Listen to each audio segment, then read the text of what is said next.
နေလူပွဲမှာအတာမကောင်းပဲတရှင်းဆိုပေမဲ့သိန်း20စုချက်ခံလိုက်ရတဲ့အောင်ရလင်းအခုရပိုင်းမှာမင်းသားအောင်ရလင်းတရားနေအလူပွဲမှာ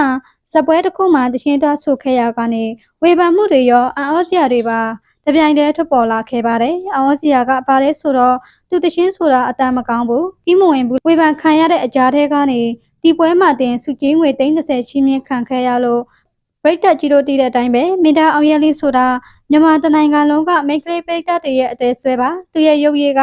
ကိုရီးယားမင်းသားတွေထက်တောင်မှချောတယ်ဆိုပြီးတင်စားခေါ်ရလောက်အောင်ခံရမ်းစမဲကြလှသူပါသူရဲ့ရုပ်ရည်သူ့ရဲ့တရုပ်ဆောင်ကောင်းမှုတွေကြောင့်ထိတ်တန်းမင်းသားတယောက်ဖြစ်နှစ်ပေါင်းများစွာရည်တည်လာနိုင်ခဲ့တာပါဒါကြောင့်လည်းသူရဲ့လှူရှားမှုတိုင်းကိုပိတ်သက်တွေကအမြဲတမ်းစိတ်ဝင်စားစောင့်ကြည့်နေကြတာဖြစ်ပါတယ်အခုခက်မှာတော့ရုပ်ရှင်မင်းသားမင်းသမီးတွေဟာ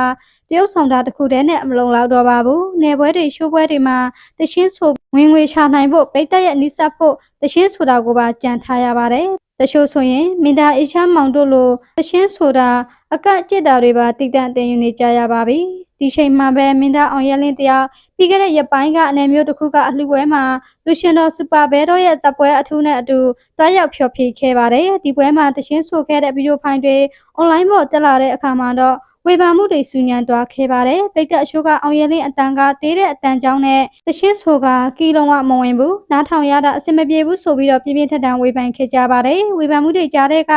အအော်တင်းစရာအကောင်းဆုံးရှစ်ကတော့အဲ့ဒီကီမဝင်ပဲနဲ့ဆိုနေတဲ့ကြားထဲမှာပဲပွဲလာကြည့်တဲ့ပိတ်သက်တွေကသူ့ရဲ့ရှောမောခန့်ညားတဲ့ရုပ်ရည်ကိုမြင်ရတာနဲ့တင်ကျင်နာပြီးတော့ဝိုင်းဝိုင်းလဲအားပေးခဲ့ကြတာပါပဲ။သတင်းတွေရဲ့ဖော်ပြချက်အရအဲ့ဒီအလှပွဲမှာတင်အောင်ရလင်းကိုစုချင်းမြင့်ငွေသိန်း20အထိရှိခဲ့တယ်လို့ဆိုပါတယ်။ဒါကတရှင်းဆိုမကောင်းဘူးလို့ဝေဖန်ခံရသူတယောက်အတွက်တော့မယုံနိုင်စရာဆိုလေတခုပါပဲ။ဒီကိစ္စနဲ့ပတ်သက်ပြီးတော့သူ့ရဲ့အမခံပရိသတ်တချို့ကလည်းပြန်လည်ခုခံကောက်ွယ်ပြီးခဲ့ကြပါတယ်။သူတို့ကအောင်ရလင်းကအဆိုတော်မဟုတ်ဘူးတရုတ်ဆောင်ဖြစ်ကြောင်းပြီးတော့သူဟာKTV တောင်မတော်ဘူးတဲ့ရိုးသားတဲ့သူမလို့ရှင်းကီမဝင်တာအတန်ကြောင်တာမဆန်းဘူးဆိုပြီးတော့ရေးသားပြောဆိုကြတာကိုလည်းတွေ့ရပါတယ်။ဒီဖြစ်စဉ်တစ်ခုလုံးပေါ်မှာပိတ်သက်တွေရဲ့အမြင်ကနှမျိုးကွဲနေပါတယ်။ပထမအမြင်တစ်ခုကတော့အောင်ရလင်းအတွက်စိတ်မကောင်းဘူးဆိုတဲ့အမြင်ပါ။သူတို့ကအောင်ရလင်းလိုထိတ်တန်းကြည်နီယာမင်းသားတယောက်က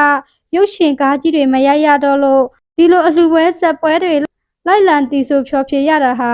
အစစ်တမ်းကျဆင်းသွားတယ်လို့တုံ့တက်ကြပါတယ်။တကယ်လည်းအခုချိန်မှာအောင်ရလင်းရဲ့နောက်မှာအောင်မြင်လာတဲ့အမျိုးဆက်တဲ့မင်းသားတွေဖြစ်တဲ့အီချမ်းမောင်နေဝင်းတို့လိုလူငယ်တွေကရုပ်ရှင်ကားကြီးတွေစတရိုက်ကူးနေရပြီးအကယ်ဒမီစုတွေပါပိုင်ဆိုင်နေကြချိန်မှာဒီလိုမျိုးနောက်တန်းမင်းသားတွေကအရှိန်အဟုန်နဲ့တက်လာချိန်မှာစီနီယာဖြစ်တဲ့အောင်ရလင်းကဇက်ပွဲတွေလိုက်နေရလို့သူ့ရဲ့ဖန်တွေကစိတ်မကောင်းဖြစ်နေကြပါတယ်။ဒါပေမဲ့ဒုတိယအမြင်တစ်ခုကတော့ဒါကိုလုံးဝလက်မခံပါဘူး။ပိတ်သက်တွေကတော့အောင်ရလင်းဟာသုံးစားလို့မကုန်တဲ့တထေးသားတူဖြစ်ကြောင်းပတ်စံမလို့ကြောင်းထောက်ပြကြပါတယ်။ဒီအလှပွဲကိုလိုက်တာဇက်ပွဲတွေမှာဆိုတာပြင်းလို့ဒါမှမဟုတ်ဝါဒနာအရတွားရောက်ဖျော်ဖြေတာဖြစ်နိုင်တယ်လို့ဆိုကြပြန်တာပါ။ဘာပဲဖြစ်ဖြစ်မင်းသားအောင်ရလင်းတယောက်အတန်မကောင်းကီးမဝင်ဘူးဆိုတဲ့ဝေဖန်မှုတွေကြားကနေစုကြီးငွေသိန်း20ရရှိသွားတာကတော့တကယ်ကိုထူးခြားတဲ့ဖြစ်စဉ်တစ်ခုပါပဲကြည့်ရှုနေကြတဲ့ပရိသတ်တွေကရောဒီကိစ္စအပေါ်မှာဘယ်လိုမြင်ပါသလဲဒါဟာစီနီယာမင်းသားတယောက်ရဲ့အစစ်အတမ်းကျဆင်းသွားစေတယ်လို့ထင်ပါသလားမိမိရဲ့အမြင်လေးကိုလည်း comment မှာဝင်ရောက်ဆွေးနွေးပေးခဲ့ကြပါအောင်ရှင်အားလုံးကိုကျေးဇူးတင်ပါတယ်ရှင်